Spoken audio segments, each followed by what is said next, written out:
The clock at the airport ticked 23:15 when Isabella Moreau. He pulled his leather suitcase out of the terminal. She was exhausted. 49 years old, CEO of one of the largest resort chains in the world, and still facing the same challenges as when he started. The plan was simple. Get to Paris, rest a night in the Le Moreau Chateau, one of the most luxurious hotels in its chain, and the next day attend a meeting with investors. She hadn't planned to appear at the meeting in person, but the last week had shown that some things needed to be resolved face-to-face. The taxi glided smoothly to the hotel entrance. Isabella came down calmly, wearing an elegant gray wool coat, her hair tied into a low bun and a silk scarf tied around her neck. Her look didn't scream wealth, but it exuded sophistication and experience. As he walked through the revolving doors, he smelled the familiar smell of polished wood mixed with the faint scent of lavender in the air. The hotel was his signature, his identity. But that night, nothing happened as expected. At reception, a young blonde woman with a tight bun and a bored look barely looked up from her computer. "Bonsoir, madam. Do you have a reservation?" The voice was cold, formal. Isabella smiled slightly. "Yes, under the name Moreau. Isabella Moreau." The receptionist typed quickly but then frowned. "There is no reservation in that name, madam." "This is a mistake.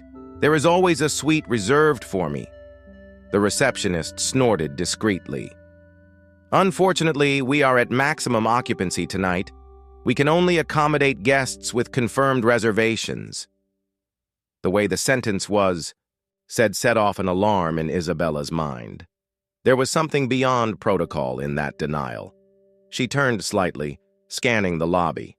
The discreet glances, the receptionist's posture, the way a security guard casually appeared near the counter. "I've seen this before. It was the look of someone who didn't expect someone like her to belong there. She could argue, it could impose itself. But I didn't want a scene. Instead, picked up the phone and made a single call." Isabella maintained impeccable posture as she held the phone to her ear. "Jacques, I'm in the lobby of Le Moreau Chateau, and I've been denied a room." There was a pause on the other end of the line. The tense silence of someone who understood the gravity of the situation. "Tell me the names." Isabella cast a calm but sharp look at the receptionist, who was now trying to pretend she wasn't listening. The receptionist did not identify herself, but a security guard appeared as soon as my name was mentioned. "I think this answers your question." "Understood. Give me 2 minutes." She hung up and placed the phone on the marble counter. I didn't need to say anything more. The receptionist continued typing, trying to avoid eye contact, but Isabella could feel the discomfort in the air.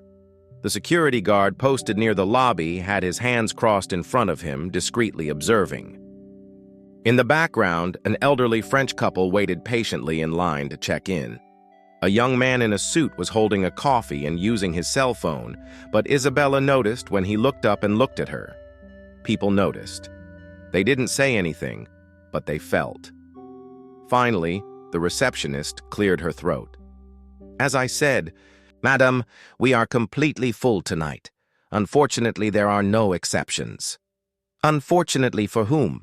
Isabella arched her eyebrow. The young woman blinked, unsure of how to respond. It was then that the glass doors opened again and a middle-aged man with neatly combed gray hair and a well-tailored navy blue suit hurriedly entered. Jacques Beaumont, the general director of the Moreau Network for France. The staff recognized him instantly, but he didn't look at anyone other than Isabella. His face was pale. "Madame Moreau, 1,000 apologies for this regrettable error." He turned to the receptionist, who now appeared to have shrunk 2 inches. "What is your name?" The girl hesitated, but knew there was no escape. "Claire, sir." "And who authorized this refusal?" Claire opened her mouth, but no words came out. Isabella didn't smile, she didn't celebrate, she just watched. Discomfort grew all around. Some people in the lobby were now murmuring, realizing that something serious was happening. It was then that Jacques did something unexpected. He didn't just order the error to be corrected. He asked to call the head housekeeper and one of the owners of the local franchise. The situation had just escalated into something bigger than a simple reception error. The lobby of Le Moreau Chateau, it seemed frozen in time.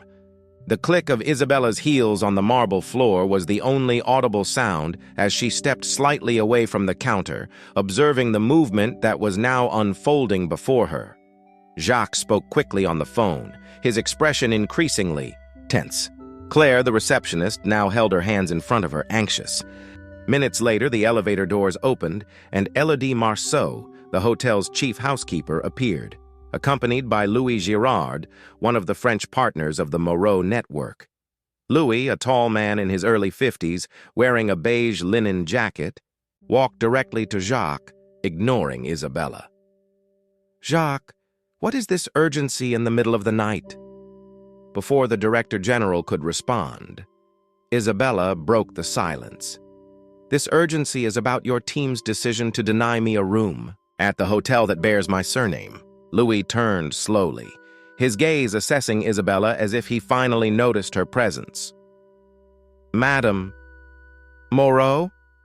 The name came out hesitantly, as if he was doubting what he saw. "Yes, founder of this network, the woman whose signatures are on every contract in this building." Louis's face lost color for a moment. Claire, the receptionist, pressed her lips together, trying not to break down. Jacques broke the silence with a firm tone. Madame Moreau was prevented from staying here, and no one knew how to recognize her name.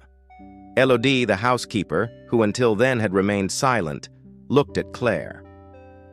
"Was it you who attended Madame Moreau?" Yes," Claire finally muttered. "And without even trying to confirm your identity, you refused the chain's CEO a room?" Claire lowered her eyes. Louis tried to intervene. "I'm sure there was a misunderstanding. Our team does not act out of bad intentions." Isabella tilted, her head slightly. "Misunderstanding? I don't think so. What happened here wasn't an administrative error. It was a snap judgment about who I was and whether I should be here." Louis took a deep breath. "We will fix this immediately. We will upgrade to the presidential suite. Consider this evening entirely courtesy of the house." Isabella crossed her arms. "Do you think this can be resolved with a larger suite?" Louis was speechless.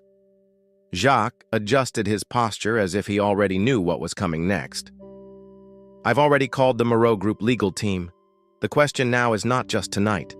It's how we make sure this doesn't happen again." The weather weighed even more heavily. This was exactly what Isabella wanted. Now, it wasn't just about her anymore. Isabella kept her gaze fixed on Louis, who now seemed to be desperately searching for a diplomatic way out. But there wasn't. "Madame Moreau, Louis began, but Isabella raised her hand, interrupting him with a subtle gesture. "You don't need to explain yourself to me.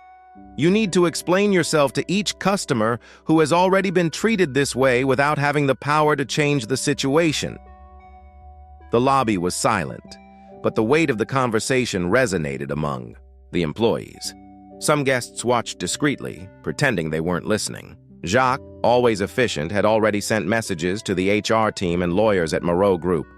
He knew that Isabella didn't want a momentary solution, but real changes. She turned to Claire, the receptionist, who still had her head down. "I want to hear from you. What made you think I couldn't be a guest at this hotel?" Claire hesitated. He took a deep breath. I didn't know who you were." "What if I wasn't who I am? What if I were an ordinary businesswoman, or a teacher, or a doctor? Would I still have been turned down?" Claire swallowed. "Perhaps." There was a heavy silence in the response. Isabella nodded, as if she already knew that. She looked at Louis. "This is not just a mistake. This is a symptom. And if you don't see the problem, then you are part of it." Louis frowned uncomfortably. "Do you want me to fire the entire team?" Isabella smiled slightly. I want you to understand why this happened, and I want you to take action so it doesn't happen again. She turned to Jacques. Starting tomorrow, I want a re-education program in all of our units. I want to know how our employees are trained, how they learn to treat guests, and I want this to go beyond just diversity training. Jacques nodded, already writing down the details. Louis sighed, finally realizing the gravity of what had happened. We will reformulate the protocols immediately. Isabella took the keys that Claire finally handed her and turned to the employees who had witnessed everything. Respect cannot depend on appearance or status. If this hotel is named after me, it needs to reflect my values. And I guarantee that the next time I go back, I'll be looking more closely. With that, she grabbed her suitcase and headed for the elevator, leaving behind a team who, for the first time, really saw what had happened. The Le Moreau Chateau. It has never been so silent. The elevator door closed behind Isabella, but in the lobby, tension still hung heavy in the air. Jacques, always quick, was already organizing emergency meetings, while Louis seemed to still be processing what had just happened. In the suite, Isabella dropped her suitcase next to the velvet armchair and let out a long sigh. It wasn't physical tiredness. It was the wear and tear of always needing to prove your worth. She opened her notebook, but before she could type anything, her phone vibrated. Jacques, I just received confirmation from our legal team. They are proposing a complete review of the group's internal policies, not just in France, but across all European units. Et Louis? Jacques hesitated. He knows he needs to react. But you want to minimize the impact. Isabella frowned. Predictable. Does he want this to die in silence? Basically, he suggested an internal event to reinforce team training without involving the media. Isabella took a deep breath. I want something different. She walked to the window, looking at the illuminated city below. She had an opportunity there, but I needed to choose how to use it. Contact our public relations team.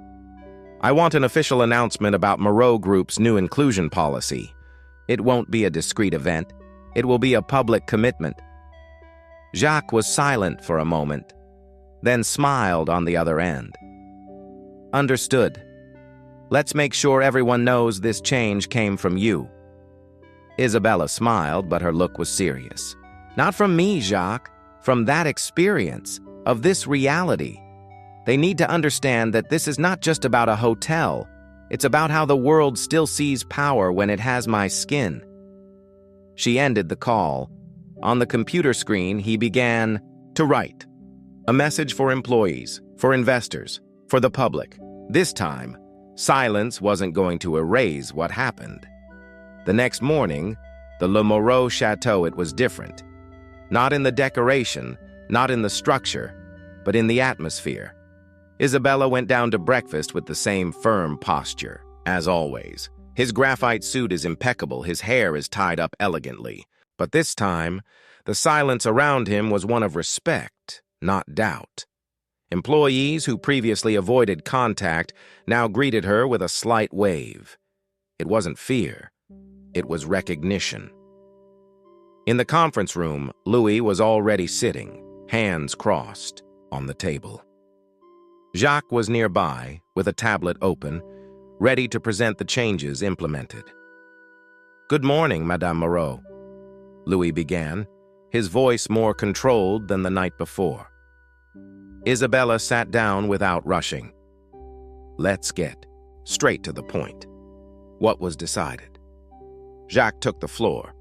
Starting today, all Moreau Group units in Europe will have a new training program with a real focus on service and inclusion.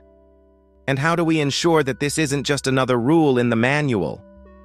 Louis took a deep breath. With structural changes, the hiring team will be revamped. New protocols to avoid this type of situation. And he hesitated for a moment. I want you to oversee this personally. Isabella raised an eyebrow. Interesting.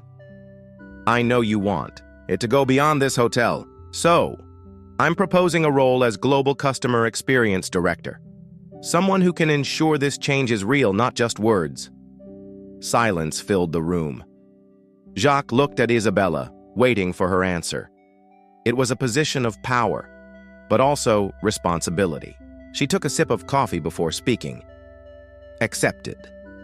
But on one condition. Louis nodded, waiting. I want the first trainings to be led by people who have already been through this. I want employees who know what it's like to be treated, as invisible teaching those who need to learn. Louis exchanged a look with Jacques, and for the first time, a genuine smile emerged. Closed. 6 months later, Isabella Moreau discreetly entered the Le Moreau Chateau. This time not as a CEO demanding respect, but as an observer. The lobby was busy, and the front desk worked efficiently. But what caught your attention the most? It wasn't the speed of the employees, but the change in their eyes. She approached the counter. Bonjour. I have a reservation. The receptionist, a young woman with curly hair and an attentive gaze, smiled. Of course, madam. Your name, please? Moreau. Isabella Moreau. There was no hesitation. There was no doubt. The receptionist typed quickly, found the reservation, and took the keys with precision. Welcome back, Madame Moreau. Your suite is ready. If you need anything, I'm available. Simple. No tension. Just how it should have been from the beginning. Isabella took the key and nodded slightly. Before going up, he looked around the lobby one last time. In the corner, a group of new employees attended training. Claire, the receptionist who turned her away that night, was now explaining something to a new hire. Isabella smiled. Not for revenge, but because real change wasn't about punishment. It was about teaching people to see what they previously ignored. And there, before her, change was happening. She headed for the elevator, feeling lighter than she had in 6 months. This time, she no longer needed to prove anything.